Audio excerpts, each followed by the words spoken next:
What is up, wrestling fans, and all rise for an all-new edition of the Parts Unknown podcast. I am, of course, the Tribal Chief of Ringside Intel, Jason Burgos, and with me, as always, is the master of the Baby Blue Bone Crusher, and that is the one and only Jose Maldonado, Bebe Azul. How are you doing tonight? Man, busting out the Azul, man. You know, we got the Spanish nicknames going on. You know this is a special episode, man. And the Bone Crusher, loving it, man. Feeling good. Happy to be on here with you and chopping it up, man. Talking shop and a lot to get into. You know, pretty eventful last couple of weeks in wrestling, I'd say.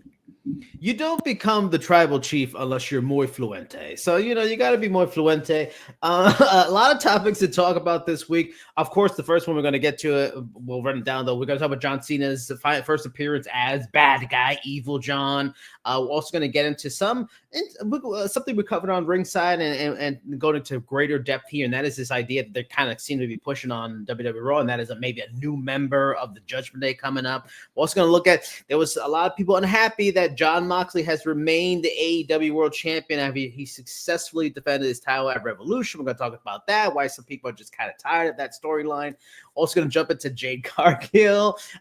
You know, a lot of backstage drama with Jade, love rubbing people the very wrong way lately. We're going to get into depth on that. If you haven't heard, we're going to inform you. Also going to talk about Braun Breaker. He is working very closely with a fantastic, legendary mind in professional wrestling. We're going to talk about that, who other people we'd like to see them work with, and then also finish off with just thoughts about, you know, there's been a mass exodus of AEW talent to NXT. We're going to talk about who we would like to see be the next big AEW star to jump to WWE. But first, let's get into it. John Cena, we're a day or so removed from the Raw in Brussels, and my lord, that Brussels crowd was fantastic. The Europeans continue to shame the Americans as wrestling fans. They had a job on Raw, and they nailed it, and then some. So first, let's just get into overall thoughts on John Cena's promo, where everybody was waiting for it. It was kind of pretty much a historic moment because it was the why did I do it? What were your thoughts on his promo? The direction he went with, the reasoning for his heel turn, didn't change music, didn't change his look. Overall thoughts on that?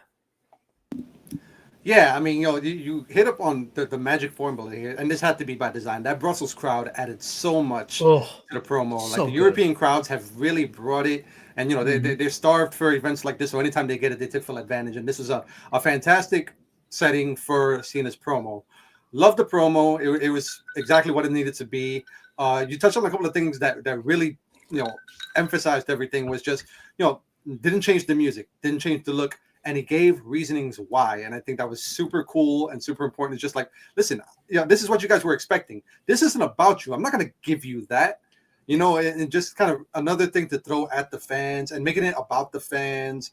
That poor kid that got, you know, singled out on camera. So I mean, it's fantastic stuff. This is the kind of stuff we love watching pro wrestling for. That kid's going to live on as a meme for a good long time. But just like, you know, it was exactly what it needed to be. If I had one tiny little nitpick about it, and obviously I'm not knocking the promo. He knocked it out of the park, and everybody's been super positive on the response.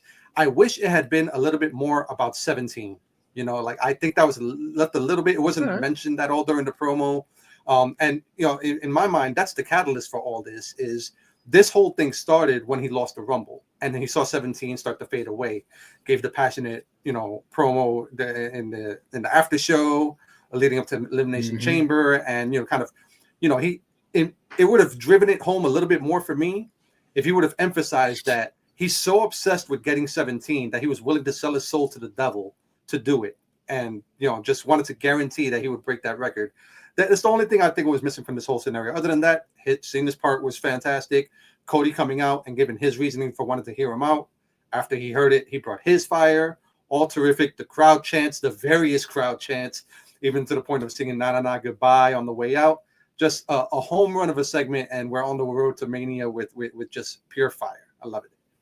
Yeah, I mean, they both had a lot to. Like, they're both fantastic, but they had a lot to do to just make this kind of further make sense, solidify, and then we could really get going. But yeah, you nailed a lot of the aspects. The thing, I guess I've gotten so used to, because it's become a thing for so long, and that like just go into a direction where they're very angry, or maybe they're very cocky all of a sudden, like just classic heel turn tropes that we've seen a lot of people. Perfect example is The Rock, what he's done recently, going for what he did to kind of this final boss. That's kind of what we've seen in a lot of baggage. So I guess I was so used to, I was expecting something similar. So it took some time to get used to it, but once he really dug into it, it was smart. This idea of, like, instead of I'm not the villain, you have always been the villain. You guys hated me and booed me, and that's a hallmark of John Cena's entire career, for like the middle part almost, that is getting booed, the split crowd, putting the emphasis on the fans. You guys are the wrong ones. I'm not the wrong ones. I'm not changing anything. I am who I am. I got here because of who I am. Just purposely going to that, because we're, again, so used to, oh, I'm bad, I need to change things. And a lot of cases that it needs to happen. Like, for example, Street Profits probably really need to change their theme. It doesn't fit anymore. Like, you need to make some changes, but he kind of went against that in a unique way. And I'm curious to see how it plays out. I wouldn't be surprised if there are changes that still do come eventually, but at least in this first iteration, we have that. But yeah, I think it was fantastic. It was a historic moment. The Brussels crowd was phenomenal. They kind of hit all their parts, even though there was no written parts for them. They all hit it. I was hoping at one point they would say, we don't want anything, because he said you keep taking, like, we're not taking anything, like, that'd be great. But yeah, absolutely fantastic. So I guess we kind of answered this, but still throw it out there. Do you feel they answered? Because I saw like Tommy Dreamer's thoughts on this on Busted Open. He said it perfectly. Like, he felt that John Cena answered all the questions we kind of would have had for this. Do you feel he answered all the questions? There's really not any kind of holes that were like, I'm still kind of confused on that. You feel like he did what he was supposed to in answering the why? Not necessarily any holes, but I would like to hear a reason why The Rock. Given their history and the rivalry that they had, that storied rivalry, the two main events and all the backstage stuff. For him to align with The Rock is a huge deal, and I feel like that's something that needs to be addressed. Why The Rock? If he was going to turn on the people anyway, why did he need The Rock? You know what I mean? What does The Rock add to this whole thing? So I think that's the only thing that really needs to be addressed. And there's still plenty of time between, now and Mania, so they could definitely do that. I'm sure they will. But yeah, that's maybe the only thing that I think it needs to be addressed. Did a really good job of playing with the crowd. You know what I mean? It's really felt like he knew what this could turn into the crowd aligning with him, because he's the cool new bad guy now, and kind of turning on Cody, and he's been in that position on the other side of that, did not want it to happen, and he's in a special position to make sure it doesn't happen. So he was just hitting all the notes, signaling out both sides of the let's go Cena sucks, all of that, just really, checking all the boxes to ensure that not only was he in a good position as a heel, but that Cody was in a great position as the face in this whole scenario. And I think that's a great point about that. Yeah, they didn't answer the why on The Rock, and it's something I was talking about with the wife, and I think that's the fascinating element that I liked about this. On a wrestling level, it's like, that's interesting, but on a life level, it makes tons of sense. This guy is a Hollywood actor. The Rock, for better or worse at this point, is still one of the biggest stars in the world. The fact that, like, he's leaving, he has a new career he's going to. If he wants to take that career to new heights, why would you not want the help of one of the biggest stars on the planet and one of the biggest stars in Hollywood? So I hope they do answer that question, and that is the answer, because it makes sense. Yeah, I'm leaving. I'm done with you guys. I broke up with you guys, as he said. I'm going on to become a big famous star, and The Rock's going to help me. He offered me the chance to help me take my career in the next career to another level. That's great. And I think going to our next question, you mentioned with Cody. Cody had a tough job in this whole thing, and I mentioned it on our new WWE Power Rankings. Please look it up on Ringside Intel. He had to be on the wrong side of one of the biggest heel turns of all time, and that's always the hardest part of a big heel turn. We saw it with Becky, Hogan, the NWO, The Rock with the final boss.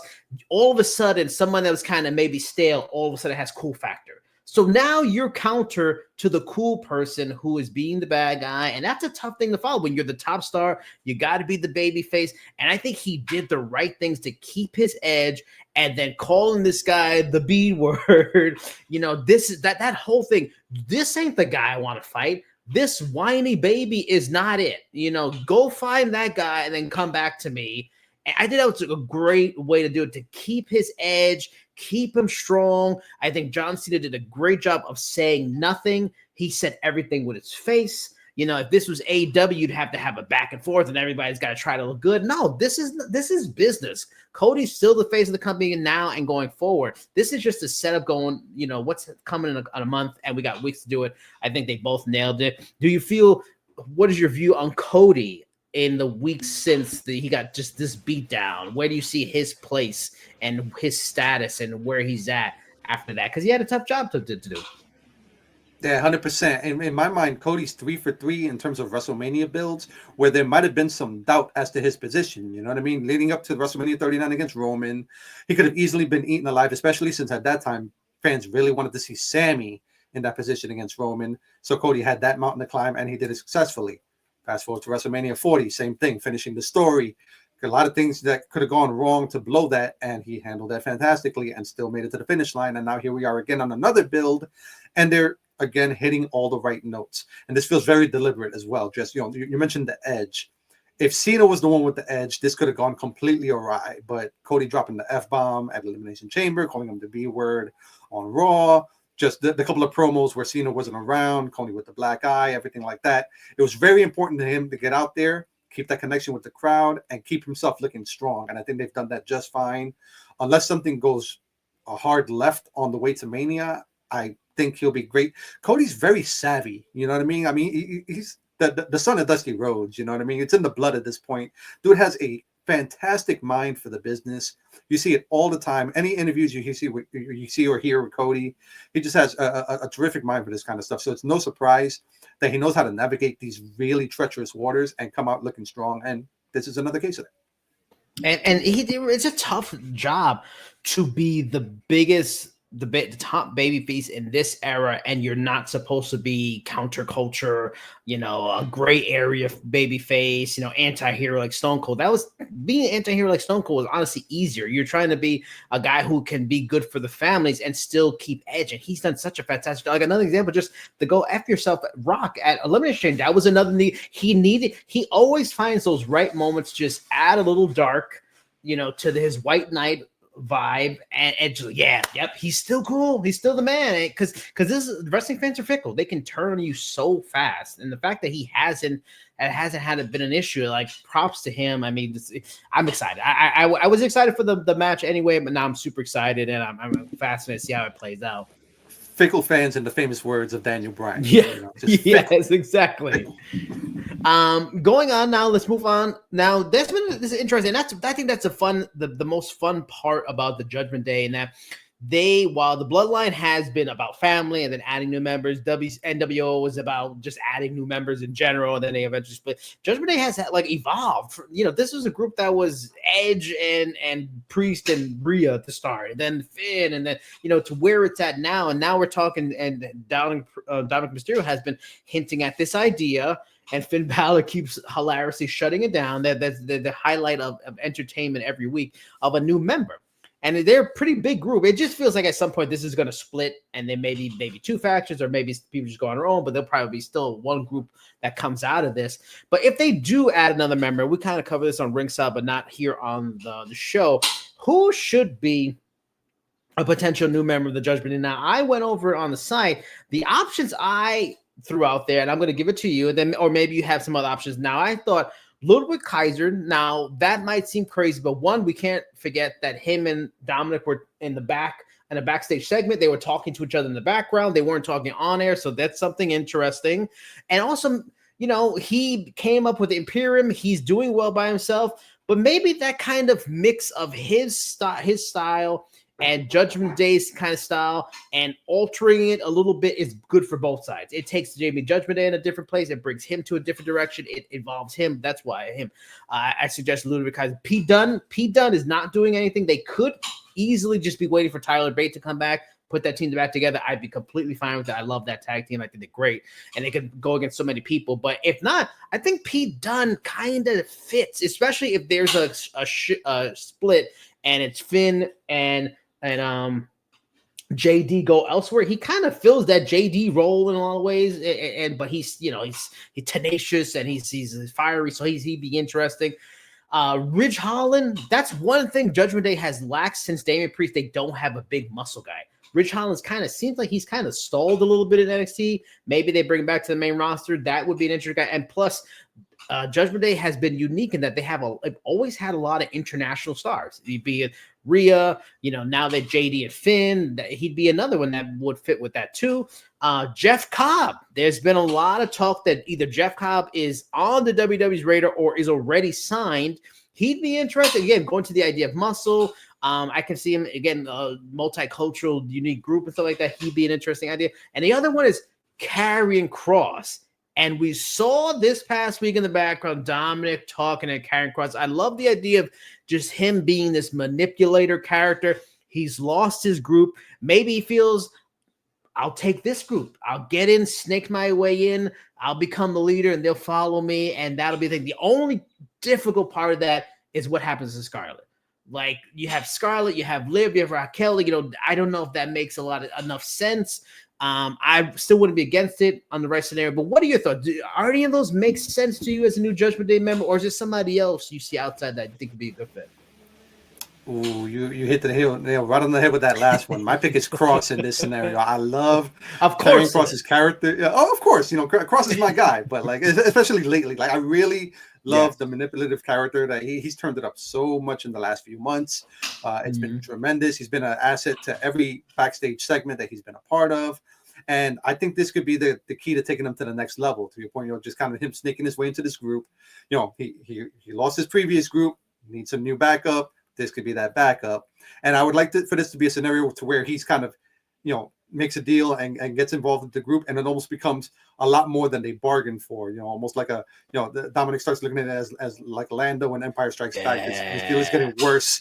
And Kross as a bad guy with them backing him up, that's like top heel possibilities. Yes. 100%, and he can get really, really dark with it to the point where it might be even too dark for a group like the Judgment Days, where like Carlito and Dominic might be looking around a little worried.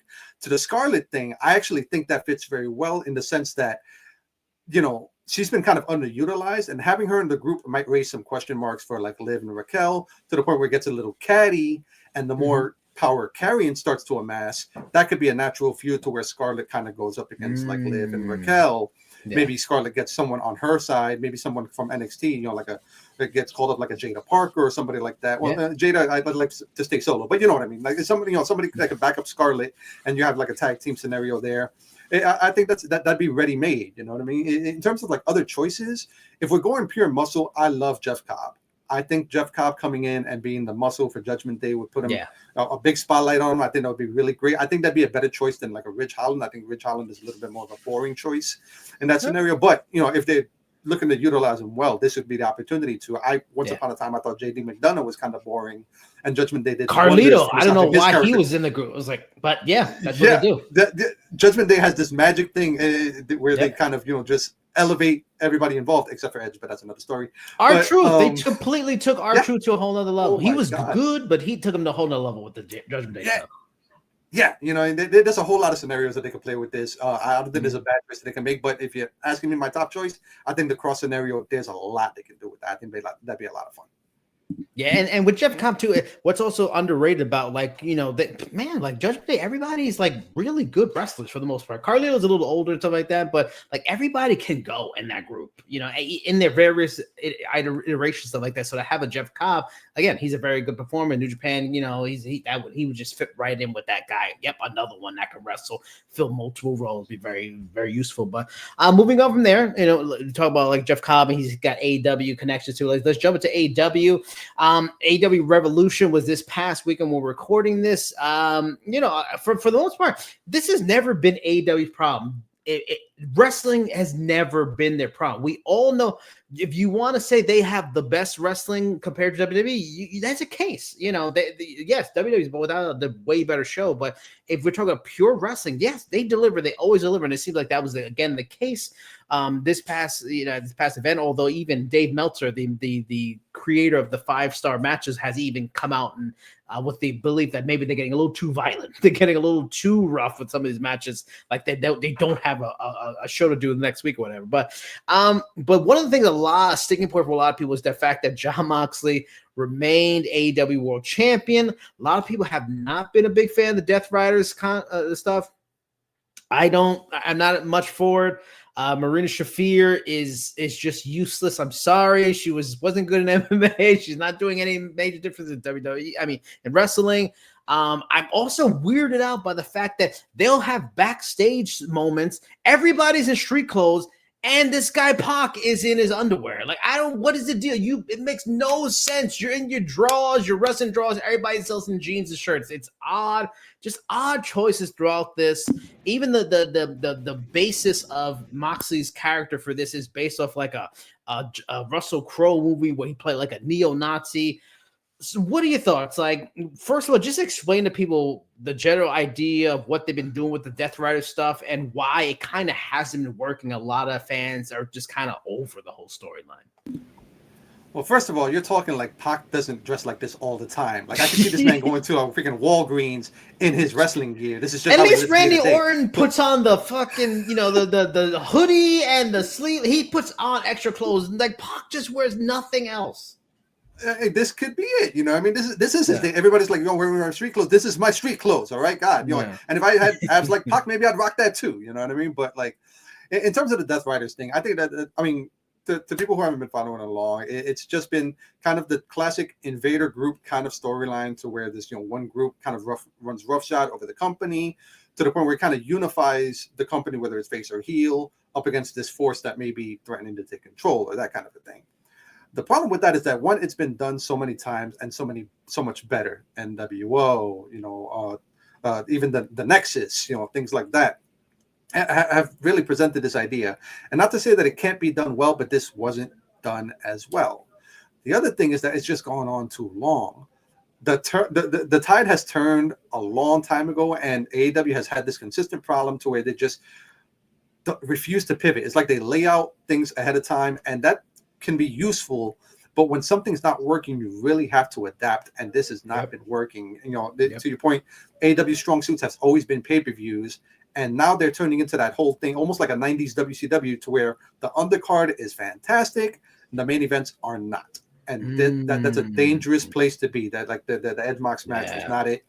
Throw in the fact that they wasted Christian Cage's contract signing for a lot of reasons that people are pointing to Cope on that one. It's just the main thing in all of this is just I'm really, it breaks my heart to see how far Mox has fallen. I loved Mox. And in my eyes, his surprise appearance at the first pay-per-view was the spark that ignited the first couple of years of AEW. Like, it's really what they needed to show that they were legitimate. But now it's just a shadow of all of that. I mean, this heel turn has been it's been so dull for him, and I can't even put my finger as to why. The promos don't work. The matches don't work.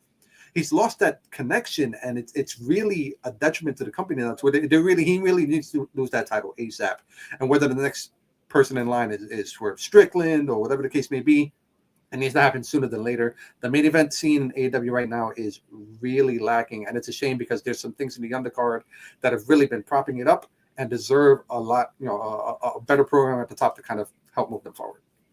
I think this is a perfect example of when Moxley left. He understandably ran down his time at WWE, mostly Vince McMahon, and it's a common thing. We saw with CM Punk, and that's a part of contention for a lot of people that were there and frustration at them. But this just shows you, this isn't, I'm not saying Vince McMahon's a genius, but the idea of having filters with a writing team, with like an overall person who makes final decisions, or just having a lot of figures in the backstage area that have tons of knowledge of what works and what doesn't work, to filter through, to bring through the best version. And that's why he became a star. Despite not being a super athlete and all that kind of stuff, he still ended up becoming a WWE champion, multi-time champion, just a great star, because they were able to filter through. This is a guy who was like in death matches and all this stuff. That doesn't, that doesn't really work in the end for guys, for WWE and what they're proper. He would still be able to become a star because they were able to filter to a strength. And that, at least, like, he's trying, maybe he's a little bored, and maybe he doesn't want to admit he wants to go back to WWE, but he wants to try something different. And he's trying to be creative and do different things. And there's no filter to go, nah, that doesn't work, or you should try this, or all those kinds of things. And that's the unfortunate thing. I mean, so If in a perfect world, it seems like it's going to be Swerve that's going to get him next, and if he beats him, fine, whatever. In a perfect world, who do you think would be the perfect person to end this that could really use this? Because God, man, it was like I feel like it was 3 or 4 more months ago when there was rumors that it was going to be Darby. Like Darby's time was finally going to come. I'm not saying I'm a huge Darby Allin fan, but if anybody's put in the work, that has become a star, an AEW original, that's one of those guys. Like. So who, if it's not Darby, if it's not Swerve, maybe that's your choice, or is there anybody else you feel like, okay, they got to get the title for him, and this is probably the best person to get it to? I think Darby would be the greatest choice, and the fans have been wanting it for the long time. He's been a day one cat of the 4 pillars, with the possible exception of MJF. He seems to be in the strongest position. There's a lot of outside stuff with that, his climbing Mount Everest or whatever, the injuries and things like that. But like, I think Darby would be the best choice aside from him. I mean, the time's going to happen eventually, but Ospreay, to me, pound for pound, still one of the best in the world, if not the best in the world. His time is going to come, and that might be the only reason why it's not happening. Like maybe they have something else planned for him in the meantime for All In. We're probably going to get Kenny versus Okada, which should be a tremendous continuation of that. So I'm sure Ospreay fits into something else on his own. But if Ospreay were to be the one to do it, I think it'd be fantastic. But he doesn't really need the equity. He's kind of equity on his own. I think Darby would make the most sense. And I like the Swerve choice just because of what it'll lead to. It'll lead to another program with Hangman, kind of a continuation of that blood feud that has been one of the better parts of the undercard for the last couple of months. And I wouldn't mind seeing that as a marquee matchup in All In. Swerve has just committed a long time to the company, so it makes a lot of sense in that regard as well. Yeah, I mean, those would probably be my 3. Of the 3, I would love for it to be Darby. I think he benefits the most from this, and I think that gets the biggest crowd response. But I guess we'll see soon enough. Yeah, I agree. Wherever you listen to, watching to the show, like, share, please subscribe, comment. What are your thoughts on what's going on with the Death Riders in AEW? What are your thoughts on John Cena's promo and his heel turn? Now moving on from there, we're going to talk about, Jade Cargill, understandably always had star potential, and that's showing also in WWE, and her return at Elimination Chamber was a highlight that kind of got lost in the shuffle of John Cena's turn. But she's been in the headlines the last week or so because an event from the summer got out. It finally leaked to the media, in that she had an altercation backstage with Shayna Baszler. It was supposed to be at I think it was Clash of the Castle. I think it was like July of this past summer. They had some issues. She blamed her for kind of getting roughed up. Jade Cargill blamed Shayna for kind of getting roughed up in the match. Supposedly, allegedly pointed to her bruise, ran her down, saying like Shayna doesn't know how to work, which is crazy because Jade has such limited experience, while Shayna's been around for a while now. Is one of the more respected talents on the roster. If she wasn't disrespected, I'm sure she wouldn't be around anymore. So there's that element of it. Then she, when she took her time off, she put up a social media post where she was getting closer to her return, where it was like a video of her being surrounded by wolves, and the wolves started to look like females. And it even got a response from Chelsea Green. Chelsea Green took to social media, and she just gave a blanket kind of straightforward, not directly to Jay, but said, imagine calling your coworkers wolves while demanding respect. Obviously, we all now know that was towards her. The Shayna and Jay, when they almost had this altercation, they almost came to blows. They had to be separated. It seems like she's just developing a bad reputation backstage, and she has barely been around a year. The one thing I take away from it is, one, it really shows that God, they claim to have coaches and veterans backstage, but they really don't do much, or just there's too many wrestlers that are just this vibe of don't listen to them, don't matter. Because the fact that she doesn't know the basics of the business and the respect and being humble as a new person and all these kinds of things is kind of shocking. And then 2, could she very well undercut her career in a huge opportunity? Because in the end, unless you really, like, these people you work with, this is not real sports. Like, you can just outplay them and get a contract. These people are going to be a part of helping you look great to be a star and make a ton of money. And if you're building bad relationships, why would they do that? They're professionals, but in the end, they may not go all out for her. Is she kind of undercutting her own chance of becoming a big star with all this stuff? very possible. You know what I mean? I think in this case, Jade needs to tread very carefully because her lack of in-ring skills, really outweigh whatever goodwill she's built up with the fans, and they'd be really quick to turn on her if this attitude continues to go the way it's going. It's just, it really is. Jade has this air about her, and that's part of her appeal is that she's this one of one kind of like this. She has the aura for sure, but she's also made it pretty clear that she doesn't need this. You know what I mean? Almost not so much that she's above it, but like she's doing this almost for kicks. This is if nothing else, just because it gives her a platform and she enjoys doing it for whatever it is, but she doesn't necessarily need it.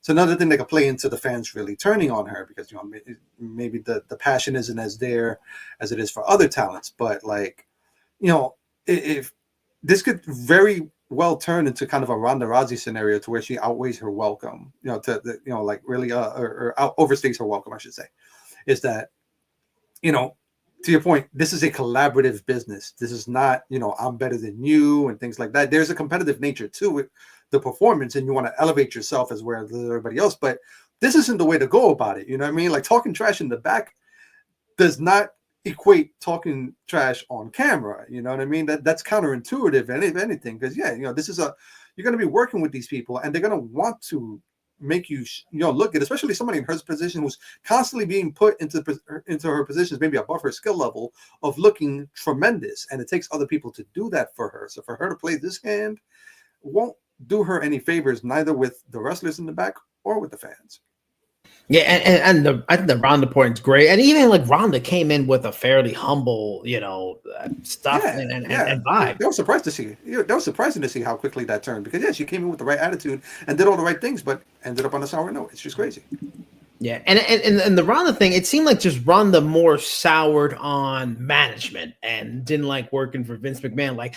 But she seems like she had a good relationship with her coworkers, the people she's working directly with, that's it just, it'll be interesting to see how this plays out. But she has, she's very confident in herself, and it comes off as cocky and that kind of stuff. So, but the lack of humbleness is that's a tough one, and it's going to be interesting. I mean, in the end, this division is as deep as it ever is. If they lose her, if she's gone, like they're not gonna cry about spilled milk with her. Like there's too many talented people, and that's, I think that's the thing. She's also forget this is the same roster that was built around Becky, Charlotte, Sasha, and Bayley. Becky hasn't been around. Charlotte just came back after being away from a while. Sasha's gone, and Bayley, always has her peaks and valleys, and she's in another valley.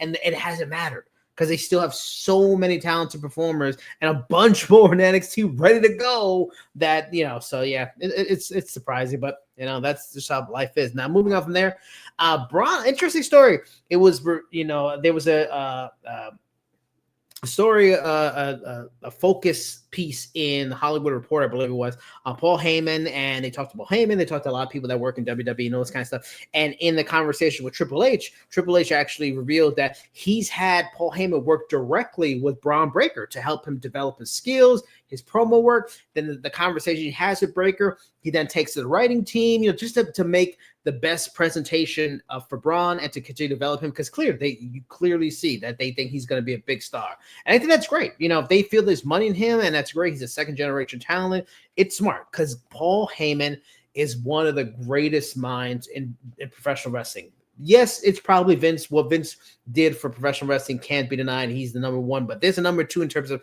their mind, of their influence, and how they see things, and forward thinking, progressive. It's Paul Heyman. Going on from that, who else would you like to see get this similar kind of situation to help develop them? Now, I came up with a couple of names, and I'm sure you have some as well, but some of the people I think that would be they would greatly benefit from Paul Heyman's insights. With one, Obafemi, like that guy is right in the cusp. When he comes to the next level, that's he has a Brock Lesnar kind of vibe, and I think he's even further along than Brock Lesnar was when he came up from OVW. But that'd be a good guy to really just help him hone his craft for that next level. Trick Williams, because Trick Williams is right there. He just needs to smooth out certain edges and stuff like that. I think Paul Heyman can help with that.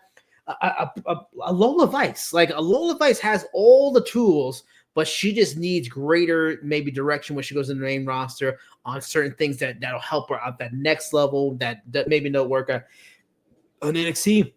Lyra Valkyria is another one that's super talented, but she seems like she's missing certain elements that she just needs to fill in. Paul can help with that. Another guy that he's going to come back sooner or later, Ilya Dragunov, fantastic wrestler, interesting look, interesting presentation, but he needs a little extra things.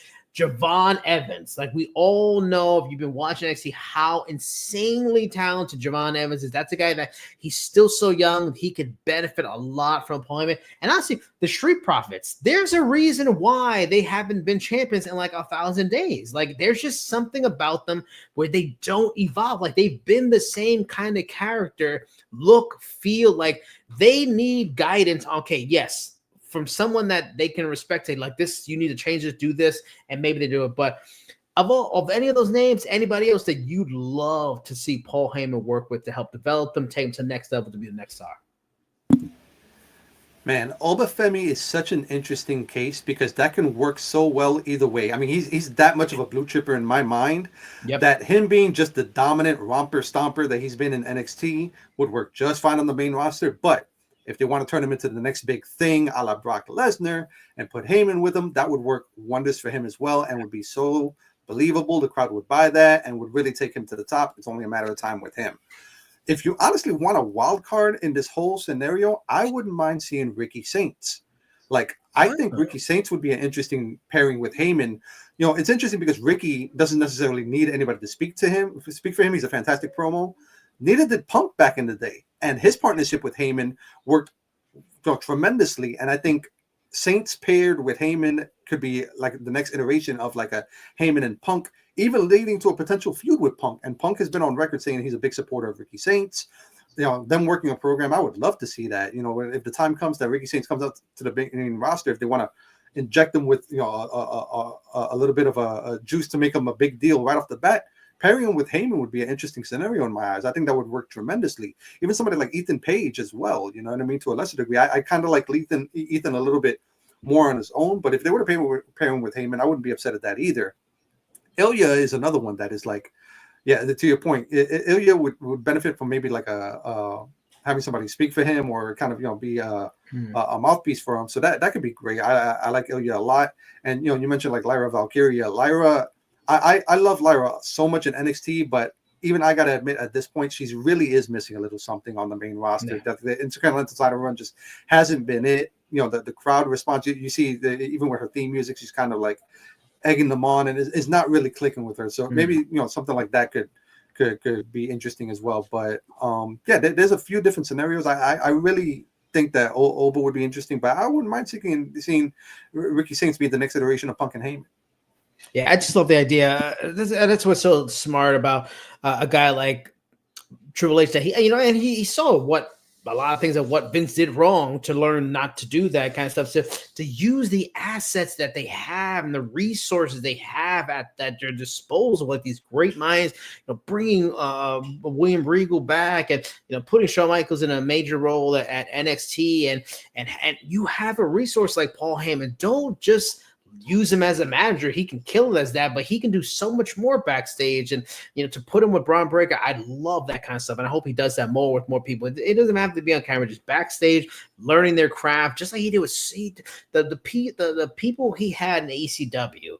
You know, there was a reason why most of them couldn't fit in WWE and WCW, and when they went there, it didn't work out because it really was the misfit toys and, you know, unique characters that just weren't made for prime time. But man, he maximized them, you know, showcased the strengths, hid the weaknesses. I love the idea. And then moving on to our last point. One of the biggest stories of the last month or so, just how many people are leaving. I mean, it's honestly been going on for months, but there's been a bigger bunch of stars that have left AEW in the last month or so. So we got Ricky Saints already in NXT. Penta left late last year. He made his debut in WWE. We've already seen the vignette that looks like Ray Fenix is going to be in on SmackDown. Then there was that other vignette that we don't know with the Mysterious Four that we saw. Maybe it's Malachi Black. Maybe it's somebody else. But there's been a lot of reports about Malachi Black is headed back to WWE. There's also been reports Miro is going to head back. He's been another name that's been released from the company or his contract expired in the last month or so. Of all the names of other people that could maybe their contracts come up and could make the move to the jump to WWE, who would you like to see? I have a few names. Like MJF, I'm kind of over that. Whatever. If he wants, he can stay there if he wants. And these are the ones I really like to see for different reasons. First of all, we talked about this on the show before. Orange Cassidy. I think Orange Cassidy would be fantastic in NXT. He'd be so fun playing off of different characters. He can wrestle. He's such a good wrestler. That'd be super entertaining. Kenny Omega. I just really hope Kenny Omega can get to WWE while he's still one of the best in the world. I just feel like if he gets there too late, it'll be not quite the same. Likewise with the Young Bucks. If the Young Bucks never get to WWE, never get to face like the New Day in the match or Usos, I think that'd be such a disappointment. Okada. God, Okada has been completely wasted. Okada should be Gunther of AEW. Same idea. Great wrestler, doesn't need to talk, just dominant star like he was in New Japan. He's like a comedy act now. It's so dumb. Speaking of comedy act, Danhausen. Danhausen would be fantastic. I'd love to see Danhausen in NXT. That'd be so hilarious. Big Bill. Like, I think if he went back now without Enzo, I think he could be really useful because they're kind of transitioning to, they're going away from like maybe super tall, but they have different kind of big guys and stuff like that. While Big Bill is more of a classic, he's a more athletic, better, like he's not, unfortunately, like Braun Strowman, you can see the wear and tear on him on how he performs and moves. Big Bill is a big guy that's still in very good shape. So he can fill that super tall role while being able to perform with the guys we have. Brody King, great. Keith Lee, another one. These big guys would be great. Willow Nightingale. I think Willow Nightingale would be so good in WWE, especially NXT. And then lastly, we talked about this off air yesterday. Samoa Joe. Like, this is a guy, like, he doesn't have much time left. If he can get free, he doesn't have to be champion WWE, reach that goal. Just come back, have some great feuds with like a Randy Orton, a Drew McIntyre. Some of these young stars. Oh, he'd be so useful. Are there any names in AEW that you'd really wish you'd love to see get the jump in the next year or so? It's so interesting. I really, up until recently, I never would have seen a scenario to where Kenny Omega and the Bucks could make a jump. But honestly, at this point, it's really not out of the realm of possibility. AEW is very much Tony Khan's place now. Before, it seemed more like a shared thing, especially in the beginning. It was Cody, the Bucks, all the elite, and Tony Khan. Then Cody obviously left.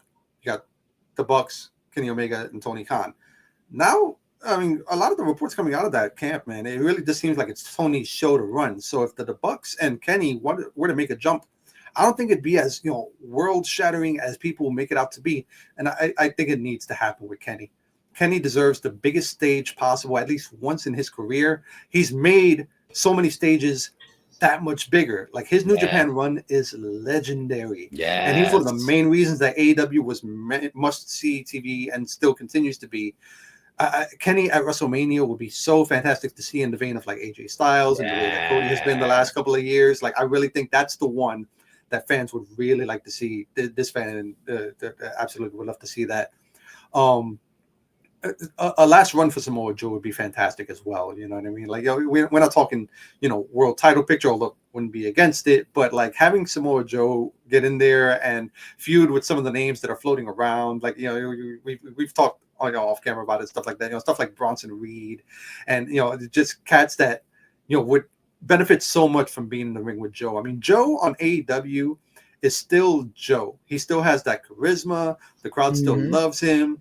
He's working with he's doing so much with so little at this point. Like, it really would benefit him to make the jump and really, finally get showcased the way he should be. And I think Triple H would be willing to do that for him. Willow Nightingale is interesting because I love Willow Nightingale. And to your point, I think she'd be fantastic in NXT and things like that. But I think she's one of the rare cases that I think would benefit more from staying put in AEW. I really think that she, the fans love her, and she could be the face of that division. Like, I really think she's such she has a unique look, a unique presence, such a natural baby face that could really elevate that division and draw some outside attention. I put her over like Monet or somebody like that. You know what I mean? Like, I think Willow has that potential to be like an outside draw, almost like a Rhea Ripley type, to where like the externals, she can kind of like draw it in, things like that. So I think her staying put in AEW would be the best move for her. But like of the names you ran down and the names that we can like float out there, man, seeing Kenny on the big stage would be just absolutely tremendous and a great like capture of his career if that's what he wants it to be. Agree 1,000%.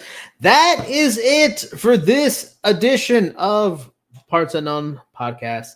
I'm Jason Burgos. He is Jose Maldonado. Until next time, everybody. Bye-bye.